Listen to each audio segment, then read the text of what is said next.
તો આ વિડીયોમાં હું વાત કરીશ કે નિબંધ કઈ રીતે લખવા. મેં જેટલું રિસર્ચ કર્યું છે, જેટલું મારી પાસે નોલેજ છે, તમારી સાથે હું શેર કરીશ. નિબંધ આપણને બધાને ખબર છે કે 3 ઓપ્શન આપવાના છે. 3 વિષયમાંથી આપણે 2 વિષય નિબંધના પસંદ કરી અને લખવાના છે. 10-10 માર્કના, એક નિબંધના 10 માર્ક. તો એમાં તમને સૂચનામાં આપવામાં જ આવશે કે 150 શબ્દમાં લખવા કે 200 શબ્દોમાં લખવા. તો જો 150 શબ્દો લખવાના હોય તો 1.5 પેજ તમારે ભરવાનું છે. 200 શબ્દ હોય તો 2 પેજ ભરવાનું છે. હવે બધા વિડીયોમાં હું કહું છું કે કોઈને પણ હજુ સુધી મૂંઝવણ હોય કે લીટીની ઉપર લખવું કે લીટીની નીચે લખવું, તો તમે અત્યાર સુધી જે રીતે લખતા હો તે રીતે જ લખવાનું છે. એવું નહીં વિચારતા કે ગુજરાતી ભાષા છે તો લીટીને લટકાવીને લખવાનું છે. જો તમે લીટી ઉપર અક્ષરો બેસાડીને લખતા હો ગુજરાતી ભાષામાં તો વર્ષોથી તમારે ટેવ છે તો એ જ રાખજો. હા, પણ લીટીની વચ્ચે જે કોઈ પણ આધાર વગર ઉડાડીને અક્ષરો તમે લખશો તો તેનાથી થોડું મેસી દેખાશે અને સ્વચ્છ નહીં દેખાય, અને એવું તો નહીં જ લખતા. ઠીક છે, તો લીટી ઉપર લખો કે લીટીની નીચે લખો, તમને જેમ પ્રેક્ટિસ હોય વર્ષોથી તે રીતે જ લખજો.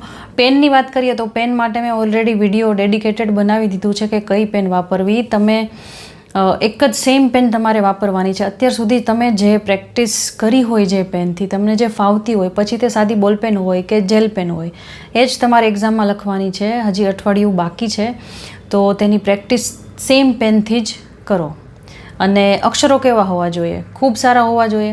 તો અત્યારે ખૂબ સારા તમે મોતીના દાણા જેવા તમે ઈચ્છા રાખો, અપેક્ષા રાખો કે મારા એવા થાય, અને તમારા એવરેજ અક્ષર થતા હોય તો પછી એ નહીં થાય. તો તમારા એવરેજ અક્ષર હોય અને નિરીક્ષક વાંચી શકે તો તમને માર્ક્સ મળી જશે. ડોન્ટ વરી, કોઈ પણ મૂંઝવણ રાખવાની જરૂર નથી. જેમના અક્ષરો સારા થાય છે તેના માટે તો વેલ એન્ડ ગુડ. અને તમારા જો એવરેજ અક્ષર થતા હોય તો તે જ જાળવી રાખજો. એવી કોઈ ચિંતા કરવાની જરૂર નથી. તો આપણે નિબંધની વાત કરીએ તો નિબંધ તમને સાવ એવો બહુ અઘરો અને અજાણ્યો વિષય કે એવો ટોપિક કે જે તમારા અનુરૂપ ન હોય તેવો તો નહીં જ પૂછાય. અનુરૂપ જ પૂછાશે આપણા ફિલ્ડને. ઠીક છે, શિક્ષણનો પૂછાઈ શકે. ડિજિટલ યુગમાં શિક્ષણનું કેવી જગ્યા છે, સોશિયલ મીડિયાનો કેવા ગેરફાયદા થાય છે, અથવા તો NEP છે વગેરે જેવા તમારી જે ફિલ્ડના છે એ જ નિબંધો પૂછાઈ શકે છે. પણ નિબંધ પસંદગીમાં 3માંથી તમારે જે ઓપ્શન 2 પસંદ કરવાના છે, તો હું તો કહું છું કે થોડો અઘરો જે વિષય હોય તે પસંદ કરવાનો છે. સાવ સહેલો હોય ને એમાં તમારે કાંઈ મહેનત ન કરવી પડે, તમારે માઇન્ડને કાંઈ સ્ટ્રગલ ન કરવું પડે એવો નિબંધનો ટૉપિક પસંદ નહીં કરવાનો. થોડો અઘરો કરવાનો, તો તમારી છાપ પણ સારી પડશે. ઠીક છે. હવે પેજની વાત તો થઈ ગઈ કે 150 શબ્દોમાં જો તમને કીધું હોય તો 1.5 પેજ લખવાનું. 200 શબ્દ કીધા હોય તો 2 પેજ લખવાના. અને પેરેગ્રાફ, તમે નવો પેરેગ્રાફ શરૂ કરો તો તેની વચ્ચે લાઈન મૂકવાની જરૂર નથી. એક લાઈન મૂકો જો તમને ટેવ હોય અને તમારી ઈચ્છા જ હોય કે મારે લાઈન મૂકવી છે, એક લીટી મૂકવી છે, તો એક લીટી મૂકવામાં વાંધો નથી, પણ 2 લીટી છોડવાની નહીં. અને લીટી ન મૂકો તો બેસ્ટમાં બેસ્ટ. તમારે એવી રીતે લીટી વચ્ચે મૂકવાની જરૂર નથી. હવે નિબંધના ફોર્મેટની વાત કરીએ તો પ્રસ્તાવના પહેલાં લખવાની છે. પ્રસ્તાવનામાં જે કોઈ પણ વધારે ડિટેલમાં માહિતી ટોપિકને અનુસરીને પ્રસ્તાવનામાં નથી લખવાની. પ્રસ્તાવનામાં ફક્ત તમારે પ્રસ્તાવનામાં જે નિબંધને ટોપિકને અનુસાર જે છે ઉપર છેલ્લી વાત જ કરવાની છે તમારે. ઠીક છે. મેઇન બોડી જે અંદરની હોય છે, જે આપણે મધ્યભાગ કહીએ છીએ, કે જેમાં તમારે છણાવટથી, ડિટેલથી અને કોઈ પણ ઇન્ફોર્મેશન હોય, આંકડાકીય માહિતી હોય, કોઈ પણ ઉદાહરણ હોય, એવા કોઈ બનાવ બની ગયા હોય, અથવા તો સરકારની નીતિઓ આ વિષયને અનુરૂપ બહાર પડી હોય, કોઈ પ્રોગ્રામ થયા હોય, કે પછી આવી રીતે કોઈ આંકડાકીય માહિતી હોય, તે તમારે મેઇન બોડીમાં લખવાના છે પ્રસ્તાવનાની પછી. પોઈન્ટ નથી પાડવાના કે આ પ્રસ્તાવનાનો ફકરો છે તો ચલો ને હું એવું વિચારું કે નિરીક્ષકને ખબર પડે કે આ પ્રસ્તાવના છે, તો એવી રીતે હેડિંગ નથી બાંધવાનું. પ્રસ્તાવના કોઈ પણ એરો પણ નથી કરવાનો કે નિબંધ અહીંથી શરૂ થાય છે પ્રસ્તાવના, તો હું એરો કરું, અથવા તો હું ફૂદડી કરું, અથવા તો હું ગોળ મીંડું તો કરી દઉં. તો એવી કોઈ લાલચ નથી રાખવાની. ડાયરેક્ટ તમે પ્રસ્તાવનાથી શરૂ કરી શકો છો. પ્રસ્તાવનાના 6 થી 8 લીટીનો ફકરો તમે લખી શકો છો. પછી શરૂ થાય છે આપણો મધ્ય ભાગ, જે મેઇન બોડી છે. તો નિબંધની જે મેઇન બોડી છે તેમાં 2 ફકરા પાડો તો વધારે સારું. અને તે 2 ફકરામાં વિષયને અનુસાર જે કોઈ પણ માહિતી હોય, આંકડાકીય માહિતી હોય, કોઈ ફેક્ટ હોય, કોઈ ઉદાહરણ હોય, કોઈ એવો બનાવ બની ગયો હોય, કોઈ એવા સરકારી પ્રોગ્રામ હાલમાં બની ગયા હોય, તો તેની સચોટ માહિતી રજૂ કરવાની.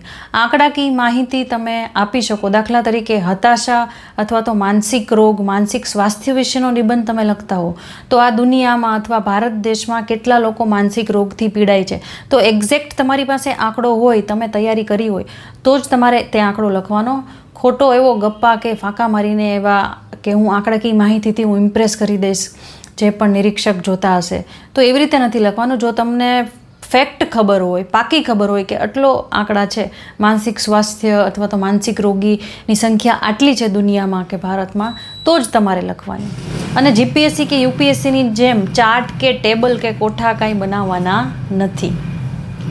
બિકોઝ આ આપણી હાયર સેકન્ડરીની એક્ઝામ છે, કોઈ યુપીએસસી કે જીપીએસસીની છે નહીં કે તમે આટલી બધી ડિટેલમાં કે ઇન્ફોર્મેશન આપો કે ચાર્ટ દોરવા બેસો, કોઈ આકૃતિ દોરવા બેસો અથવા તો કોઈ કોઠો કે ટેબલ બનાવો, એવું કંઈ કરવાની જરૂર નથી. અને હા, પ્રસ્તાવનામાં તમે કોઈ પણ સૂક્તિ, સુવિચાર કે એવી કોઈ પંક્તિ હોય તો તમે લખી શકો છો. અને શિક્ષણને લગતા સુવિચાર અને સૂત્રો તો તમારે 10 તો કરી જ નાખવાના છે, ભલે તમારે ગોખવા પડે. મેં એના ઉપર 2 ડેડિકેટેડ વિડીયો બનાવ્યા છે કે સુવિચાર કે સૂત્ર મેં આપ્યા છે જે મહાન વ્યક્તિઓ છે, અને તેની શોર્ટ ટ્રિક્સ પણ આપી છે. ડિસ્ક્રિપ્શન બોક્સમાં હું તે વિડીયો મૂકી દઈશ, તમે ખાસ કરીને જોઈ લેજો. તો પ્રસ્તાવનાથી આપણે પ્રસ્તાવનામાં સૂક્તિ કે પંક્તિની શરૂઆત કરી દઈએ, પછી થોડી પ્રસ્તાવના બાંધી દઈએ, પછી આપણે આવીશું મેઇન બોડીમાં, મધ્ય ભાગમાં. તો 2 ફકરા એવી રીતે લખવાના છે. અને કોઈ પણ ટોપિકના જો ફાયદા ગેરફાયદા તમારે લખવાના હોય તો તમે તેમાં પોઈન્ટ પાડી શકો છો. અને સૌથી પહેલાં ફાયદા જ લખવાના અને ગેરફાયદા પછી લખવાના, તો તે એક અસરકારક સાબિત થાય છે. ઠીક છે. અને પછી તમે અંત ભાગમાં આવો છો, તો અંત ભાગમાં તમારી મૌલિકતા, તમારા હકારાત્મક વિચારો તેમાં લખવાના હોય છે. તમારી પોઝિટિવ સાઈડ તમારે આપવાની હોય છે, અને એમાં જે સુધારા કરી શકાય એમ હોય છે, તો એવા પણ તમે કહી શકો તમારા મતે કે આવી રીતે જો પગલાં લેવામાં આવે તો આ ક્ષેત્રમાં આવી રીતે સુધારાત્મક પગલાં લઈ શકાય છે, અને તેના હકારાત્મક પાસાઓ જ તમારે લખવાના છે. વધુ પડતું નેગેટિવ બાજુ તમારે જવાનું નથી. અને કોઈ પણ મહાન વ્યક્તિ હોય તો મહાન વ્યક્તિના નામમાં કોઈ અંડરલાઇન કે અવતરણ ચિહ્નો નથી કરવાના. તમે હા, જે સૂક્તિ હોય તો અથવા તો કોઈ આંકડાકીય માહિતી હોય તો તમે એને એમ્બોસ કરવા માટે અથવા તો નિરીક્ષકને દેખાય એના માટે તમે અંડરલાઇન કરી શકો છો બ્લેક પેનથી, પણ વધારે પડતી બ્લુ અને બ્લેક પેન ભેગી કરવાની નથી. એમાં તમારો ટાઈમ પણ વેસ્ટ જશે અને કદાચ માર્ક્સ કપાઈ શકે. તો ફક્ત બ્લુ પેન વાપરવી, અંડરલાઇન માટે આપણે બ્લેક પેન વાપરવી જોઈએ જો તમારી ઈચ્છા હોય તો. તો આ રીતે નિબંધ લખવાનો છે. અને એક વાત કરીએ કે પ્રશ્નો, કયો પ્રશ્ન પહેલો લખવો, નિબંધ પહેલાં લખાય કે વ્યાકરણ પહેલાં લખાય? તો જો તમે નિબંધ પહેલાં લખો તો સૌથી સારામાં સારું, પહેલાં નિબંધ લખી લેવો, પછી પત્ર લેખન લખવું, પછી ચર્ચાપત્ર લખવું, પછી વ્યાકરણ લખવું, અને લાસ્ટમાં તમારે સંક્ષેપીકરણ લખો. જો આ ક્રમ તમે રાખશો તો સારું પડશે. પણ પછી તમારી ઈચ્છા કે કઈ રીતે તમારે પ્રશ્ન લખવો છે, તમને અનુકૂળતા એ લખવું. માર્ક તો નહીં કપાય, પણ આ રીતે જો તમે સાતત્ય જાળવો, પહેલાં નિબંધ લખો, પછી પત્રલેખન, ચર્ચાપત્ર, વ્યાકરણ અને સંક્ષેપીકરણ, તો વધારે સારું. પછી આપણે વાત કરીએ કે નિબંધ લખતા પહેલાં કાચી યાદી બનાવવી કે નહીં રફ કામમાં? તો હા, બનાવવી જ પડે.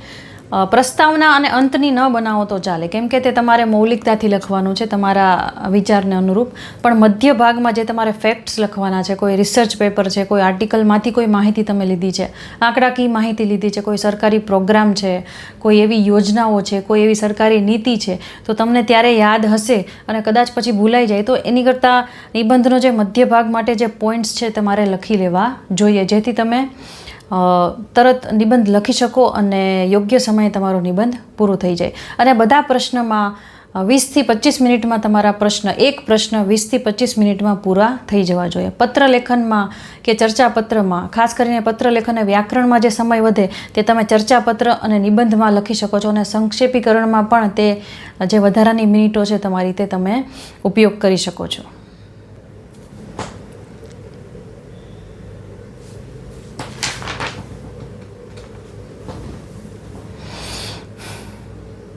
હવે નિબંધ લેખન દરમિયાન આપણે શું ન કરવું જોઈએ? તો માહિતીનું પુનરાવર્તન નહીં કરવાનું. જો તમે માહિતીનું પુનરાવર્તન કરશો અને એકની એક વાત અલગ અલગ રસ્તાથી, અલગ અલગ વિચારથી, વાક્યોથી તમે જો લખશો તો નિરીક્ષકને ખબર પડી જ જવાની છે. નિરીક્ષક હોશિયાર જ હોય છે. તો એવી રીતે માહિતીનું પુનરાવર્તન કે ગપ્પા મારવા કે ફાંકા મારવા એવું નહીં કરવાનું. ભલે થોડોક ટૂંકો નિબંધ થઈ જાય પણ સચોટ તમારો નિબંધ હોવો જોઈએ વિથ ફેક્ટ્સની સાથે, રિસર્ચની સાથે, આંકડાકીય માહિતીની સાથે તમારે લખવાનો છે નિબંધને. અને વિષયાંતર ન થવું જોઈએ. વિષયાંતર ક્યારે થાય કે જ્યારે માણસને, વ્યક્તિને તે વિષય પર લખતા ન આવડતું હોય અથવા તો તેના વિશે કોઈ નોલેજ કે જ્ઞાન છે જ નહીં, તો તમારે વિષયાંતર કરવું પડે. તો જો તમે વિષયાંતર કરશો તો પણ ખબર પડી જશે નિરીક્ષકને અને તમારા માર્ક્સ એવું નથી કે વધુ જ આપશે. માર્ક્સ જેટલા તમે લખ્યા છે એટલું જ આપશે. અને રિપીટ કરશો કે વિષયાંતર કરશો તો તમારા માર્ક્સ કટ થશે. બીજો પોઈન્ટ એ છે કે ભાષા શુદ્ધિ કે જોડણી ખોટી હોય કે ગમે તે રીતે શબ્દ ખોટો લખ્યો હોય, જે મુખ્ય શબ્દો હોય તેની જોડણી ખોટી લખી હોય તો માર્ક્સ કપાય કે નહીં? તો હા, ઓબ્વિયસલી કપાય જ ને. આ વર્ણનાત્મક પેપર છે ગુજરાતીનું. ગુજરાતી ભાષામાં જોડણી અને ભાષા શુદ્ધિ તો જોવાના જ છે.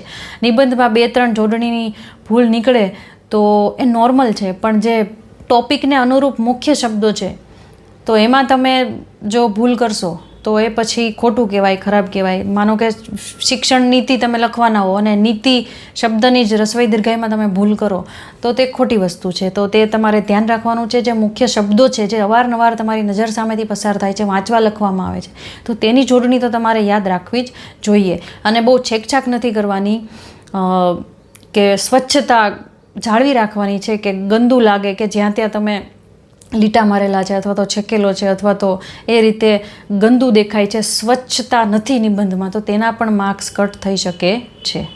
હજી એક પોઈન્ટ બાકી રહી ગયો કે તમે જો પ્રસ્તાવનામાં સૂક્તિ લખો, સૂત્ર લખો, સુવિચાર લખો કે કાવ્યની 2 પંક્તિ લખી હોય તો તેનો વિચાર વિસ્તાર કે ભાવાર્થ કરવા નથી બેસવાનું, એને સમજાવવા નથી બેસવાનું. એ ફક્ત નિબંધને અનુરૂપ આપણે સારું લાગે તેના માટે પંક્તિ અને સુવિચાર આપણે લખ્યું છે. તે ભાવાર્થ અને વિચાર વિસ્તારમાં તમારે નથી ઘૂસી જવાનું.